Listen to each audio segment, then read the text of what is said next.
ওযু ছাড়া ইস্তেগফার এবং দুরূদ পড়া যাবে কিনা, এর প্রশ্ন উত্তর হলো আল্লাহ রাব্বুল আলামিন যে বিষয়গুলো মানুষের জন্য সবচেয়ে আবশ্যক, যেটা ছাড়া মানুষ তার ঈমানকে ধরে রাখা, আল্লাহর সাথে কানেকশনকে ধরে রাখা কঠিন, সে বিষয়গুলোকে আল্লাহ তাআলা সহজ করে দিয়েছেন। এর মধ্যে একটা হলো ইস্তেগফার এবং যে কোনো তাসবিহ এবং দোয়া। একজন ঈমানদার প্রতিটা মুহূর্তে আল্লাহর কাছে দোয়া করার মুখাপেক্ষী।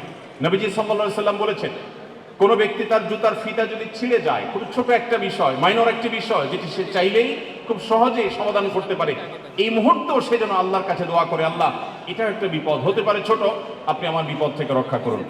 তো প্রতি মুহূর্তে যেহেতু আমাদের দোয়া করতে হয়, এই জন্য দোয়ার জন্য অজু শর্ত নয়, কারণ প্রত্যেকবার অজু করে দোয়া করা এটা আমাদের জন্য কঠিন হবে। এই জন্য আল্লাহ তাআলা দোয়ার জন্য অজুর কোনো শর্ত রাখেননি। একজন ঈমানদার বিনা অজুতে এবং যেই কোনো মুহূর্তে, এমনকি গোসল ফরজ হলেও ওই মুহূর্তে একজন ঈমানদার আল্লাহর কাছে দোয়া নিবেদন করতে পারেন, ইস্তিগফার করতে পারেন, তাসবিহ তাহলিল করতে পারেন এবং দুরূদ পাঠ করতে পারেন।